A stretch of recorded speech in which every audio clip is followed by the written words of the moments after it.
Bueno, nos encontramos en el Complejo Cultural Palacio Obispo Luis de Miajadas en este jueves 24 de octubre, hoy Día Internacional de las Bibliotecas, y en este caso la Biblioteca Pública Municipal de Miajadas organiza esta actividad para los niños. Concretamente, la Dama Tarambana y la Abuela Mari Castaña de la Asociación Cultural Zaragata pondrán en escena diversos cuentos de biblioteca. Les dejamos con unas imágenes de lo que va a ser este evento de Al Encuentro de los Cuentos. Y bueno, no sé si conocéis la biblioteca de Miajadas, ¿la conocéis? ¿Habéis visitado alguna vez? Sí. Lo que tiene la biblioteca es que está llena de libros. Tú miras para aquí, libro. Tú miras para allí, va, libro. Y tú miras para allí, anda la bibliotecaria. Otra niña. Así que los que no habéis venido nunca a la biblioteca, os vamos a invitar para que vengáis. Siempre, para que vengáis siempre a disfrutar de los libros. Bueno, hoy veis que estamos aquí un poco, estamos muy oscuros, ¿a que sí? Estamos oscuros, ¿eh? Fíjate, ¿sabéis por qué? Porque el día es el día que llaman de todos los santos, pero lo que a nosotros nos gusta es la noche antes de ese día. Es una noche oscura, porque esa noche resulta que se abren las puertas del mundo de los muertos para que los muertos puedan venir al mundo de los vivos. Es la noche de los difuntos, la noche de los muertos. Y esa noche pasan cosas misteriosas, mágicas, terroríficas a veces. Y en estos días, la tradición pues hace que contemos historias de miedo, historias de fantasmas, de misterios, y nosotros hemos preparado una especial de cuentos de miedo. ¿Os gustan los de miedo? ¿Sí? Tú no tienes miedo, si te ve que eres un valiente. Bueno, y para contar estos cuentos hemos venido hoy muy bien acompañada por este mozo. Y a nosotras quizás ya nos conocéis, yo soy la Dama Tarambana, ella es la Abuela Mari Castaña, la podía aplaudir a los niños. Y este diablillo es Lulo, entonces le aplaudimos también a Lulo. Lulo es nuestro invitado especial hoy.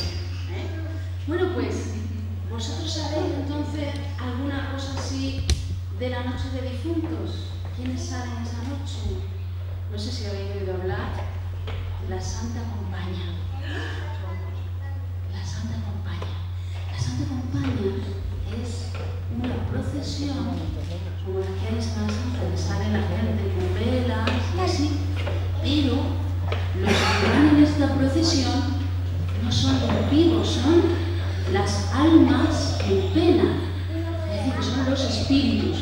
Y la Santa Compañía recorre durante la noche los caminos y llevan unas antorchas que están hechas, no son de antorcha verdadera, son huesos de muerto que tienen una luz como un fuego verdoso, que son las almas. Y entonces van todas vestidas de negro, tienen las caras pálidas, tienen la mirada así perdida. Y hay uno que es el que va delante, que lleva el agua bendita y la cruz.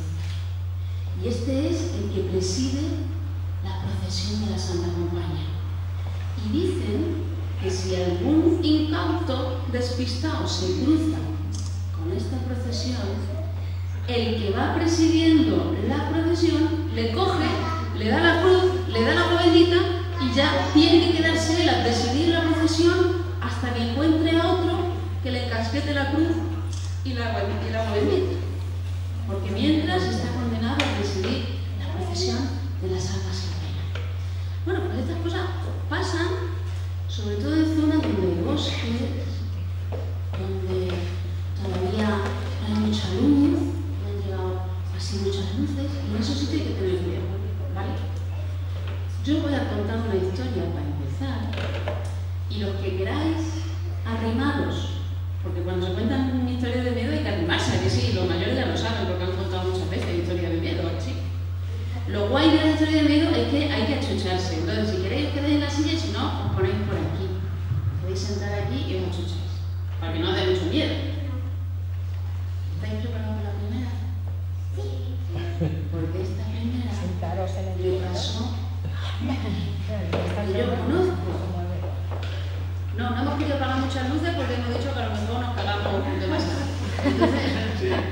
Mejor así. Entonces, mirad, era la historia que le pasó a un tío mío. Este tío mío salió una tarde y era así como hoy, que estaba muy gris. Era ya en otoño, hacía frío, el aire era ya fuerte, estaba como queriendo llover, así oscuro, ¿no? Y aquella tarde tenía que ir a una casa cerca del otro pueblo, y entonces se puso en camino, por el camino de tierra, que era el más corto, pero que por allí no pasaba casi nadie. Él se puso en camino. Cuando estaba caminando, se dio cuenta que otro caminante se acercó y se puso a caminar a su lado.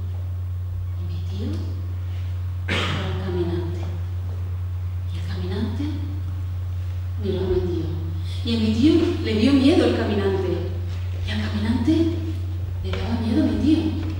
Pero siguieron caminando. El camino de tierra, y mientras seguía oscureciendo. Ya casi no se distinguían las figuras.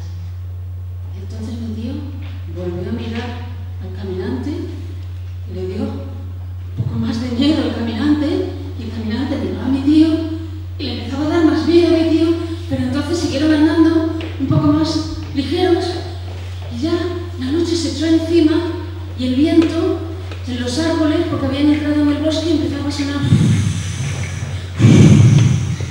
Y mi tío iba muy ligero y hubo un momento que volvió a mirar al caminante y el caminante le miró a él y al caminante le dio mucho miedo a mi tío y a mi tío le dio mucho más miedo al caminante, y entonces ya casi que corría y no pude evitar volver la cara para poder mirar al caminante, que estaba aterrorizado, y el caminante miró a mi tío.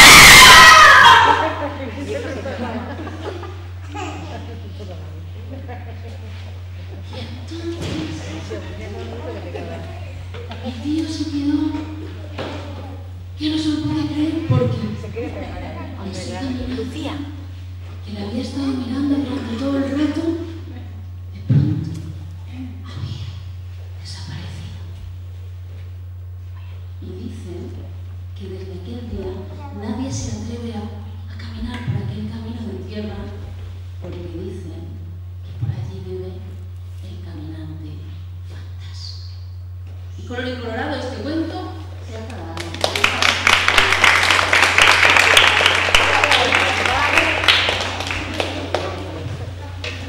Había un pueblo, antiguamente, donde vivía un señor que se llamaba John Paul. Pero antes voy a decir la costumbre que había en ese pueblo. Cuando se moría alguien y había un entierro, pues no hacían los entierros como se hacen normalmente ahora, sino que era por la noche. Entonces llevaban antorchas, un montón de personas con antorchas encendidas, y delante iba el cura del monaguillo y detrás el cura. El monaguillo llevaba una campana que hacía gom, gom, gom. Llevaba esa campana, y entonces toda la gente, cuando sonaba la campana, se asomaban a la puerta para ver el hombre. Bueno, ahora empezamos. ¿Cómo es el...?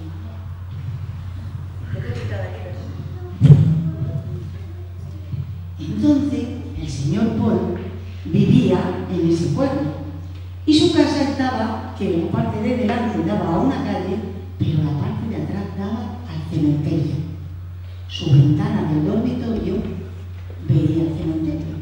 Entonces, cuando escuchaba decir gom, gom, gom, se asomaba rápidamente a la ventana porque le gustaba ver los entierros. Y se ponía desde la ventana suya a ver cómo enterraba a la persona que había entrado. Bien, pues una noche que empezó a sonar, una noche además con una luna tremenda y muy clara, una noche buenísima, empezó a sonar la campana. Gom, gom, gom. Entonces enseguida el señor Paul se fue a su ventana para ver el entierro, porque a él le gustaba ver tantas antorchas encendidas, y aquel señor que era el cura con el monaguillo que iba tocando aquella campana. Entonces, pues se asomó a la ventana y vio que traían y le pareció extraño. Traían a la señora Wicking. Era la más rica del pueblo que se había muerto. La señora Wicking, antes de morir, había quedado una bolsa de monedas al cura para pagar su entierro. Pero a la hora de hacer el entierro de la señora, nadie quería ir al entierro, nadie quería coger la antorcha, nadie quería coger la campana. Todo el mundo le daba miedo. Y entonces, lo que hizo, que ya el cura tuvo que decir, tú tienes que llevar la antorcha, tú dame tu campana. Porque la señora era como una persona que, casi como una bruja, era horrorosa, tenía los ojos como rojos. Fijaos si le daba miedo a la gente del pueblo, que resulta que iban los pobres a llamar a su puerta para pedir, del miedo que tenían. Era tremendo el miedo que tenían a la señora Wicking. Bueno, pues la habían, en lugar de meterla en un ataúd, la habían envuelto en una sábana y así la llevaban a enterrar. Entonces llegaron hasta la tumba, la entraron dentro a la señora Wicking y se oyó un tintineo de algo que echaban dentro de la tumba y una voz que decía: tuyo es, tú te lo llevas. Entonces, pues nada, al día siguiente John Paul se fue a la taberna, cosa que no hacía nunca porque era muy huraño y muy tacaño las dos cosas, y entonces no solía salir nunca. Y allí dijo: pues he recibido una herencia y tengo un dinerillo y entonces me quiero comprar una casa. Y entonces dijo el herrero que estaba allí: no me extraña que tengas que comprarte una casa porque debe ser terrible vivir donde tú vives. No, pues no, me da miedo. Y dice: ojo, ¿te imaginas? Le dice al tabernero el herrero: ¿te imaginas que una noche asoma por la ventana un espectro y se lleve al señor Paul? Pero el otro, el tabernero, le dijo: hombre, no digas eso, que ese pobre hombre se tiene que ir a su casa y tiene que dormir en ella. No digas eso. Pues nada, el señor Paul se fue a su casa, se echó a dormir y de pronto había una tormenta impresionante, había unos rayos que, vaya, es que se alumbraba toda la casa. Era terrible, ¿eh? El pobre hombre estaba tan encogido que fue hasta el armario, cogió una bolsa que tintineaba y se la llevó a la cama y se arrodilló en ella.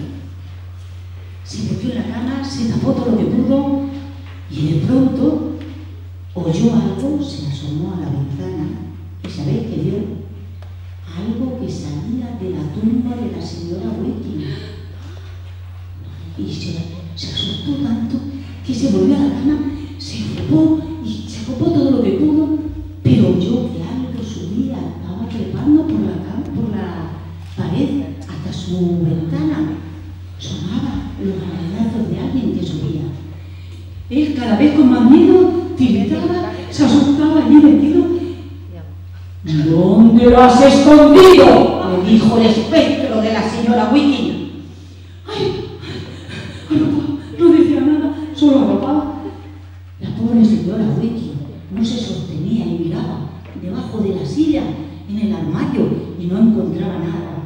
¿Dónde lo has escondido? Y cada vez se asustaba más, y ya se acercaba y los rayos salían y los truenos, cuando de pronto un trueno tremendo salió y un relámpago alumbró todo y dijo: ¡lo tienes tú!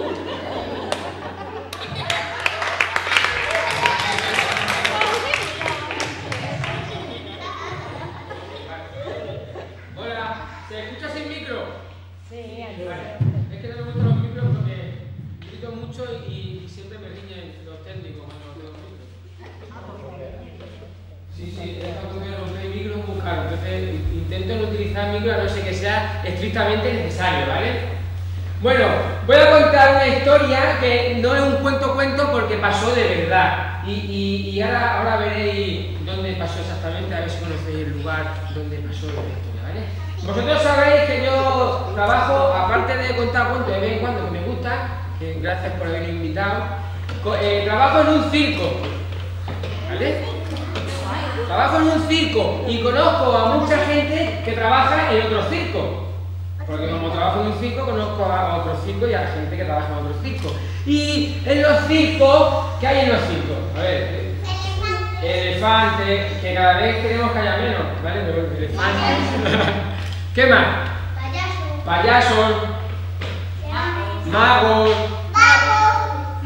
Malabaristas. Bueno, pues en los circos, aparte de todas esas cosas, hay una especie de magia que rodea el mundo del circo, como de misterios. ¿Ahí por qué? Porque la mayoría de los circos están continuamente yendo de un sitio a otro y de un pueblo a otro. Entonces, tanto recorren y tanto visitan que al final toda la magia que hay en todos esos lugares se queda acumulada en los circos, ¿vale? Circos que pasan por pueblos pequeñitos que apenas hay 5 habitantes, que es un pueblo fantasma. Toda esa magia que hay en los lugares, los circos cogen un poquito y se la llevan en sus caravanas. Pues bien, lo que voy a contar pasó aquí en Miajadas hace exactamente 34 años. Vosotros no habéis nacido, algunos de ellos, todos ellos sí. Habían nacido ya. Hace 34 años pasó por aquí uno de los mejores circos que había en ese momento en España y en Europa y en el mundo. Había artistas, bueno, había un malabarista que era capaz de lanzar al aire 8 masas, había un mago que era capaz de hacer aparecer 50 gatos de la nada dentro de una caja de cristal. Y en ese circo había un funambulista. ¿Sabéis qué es un funambulista? No. Esos que pasan por el alambre a muchos metros de altura. Que se ponen en un alambre y van así, haciendo equilibrio. Pues en este circo estaba uno de los mejores funambulistas que había en el mundo. Y el circo llegó aquí con su enorme caravana de carros y de... Venga, ponemos un elefante. Ya era el último que había, ¿vale? Un elefante, magos, payasos, y llegaron y se instalaron a las afueras del pueblo, aquí arriba, donde antes se ponía la feria. Vosotros no lo conocéis, vosotros sí que lo conocéis. Y se pusieron allí donde antes se ponía la feria y montaron un campamento circular. Los camiones y las caravanas en círculo y en el medio empezaron a montar la enorme carpa. Sacaron todas las cosas, todos los azulejos, la lona, las vigas de hierro, los cables, todo. Y en menos de mediodía quedó montada aquella enorme carpa. Una carpa que era azul y amarilla, pero un azul y un amarillo muy intenso, como mar. ¿Vale? Todo estaba preparado para que empezase la primera función. Solo faltaba que saliesen por el pueblo anunciando la llegada del circo. Aquí, a Miajadas.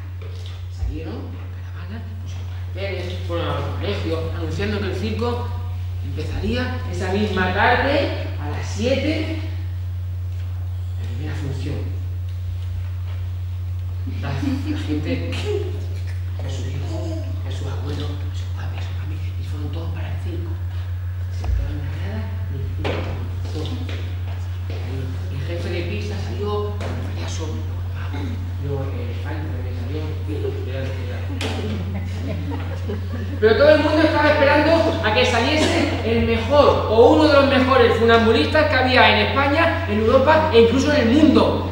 A 20 metros de altura era capaz de atravesar de punta a punta de la carpa sin ningún tipo de protección. Ni cable que le sujetara, ni red abajo por si se caía. Y la gente, cuando salía el funambulista, se quedaba asombrada.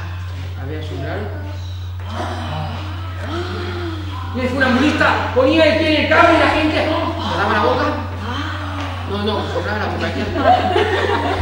Ahí ya había tensión. Y pasaba el cable. La gente estaba maravillada. Era lo mejor que habían visto nunca. 20 metros de altura de un lado a otro de la carpa, sin protección y sin enganche. Era capaz de cruzar. La gente, cuando acababa, lo emocionaba, era maravilloso, un circo maravilloso. Pero en ese circo no todo era tan mágico, ni tan bonito, ni tan maravilloso. En ese circo había uno de los componentes que sentía envidia. El taquillero. ¿Sabéis por qué? Porque el taquillero era el antiguo funambulista que se tuvo que retirar porque una misteriosa enfermedad le había quitado la vista. No veía casi nada, solo veía un 1%. Es como si te pones todas las manos en la cara y solo dejas un poquito así. Un 1%. No veía nada. ¿Y sabéis por qué estaba envidioso? Porque ahora todo el público aplaudía y ovacionaba y quería al nuevo funambulista en vez de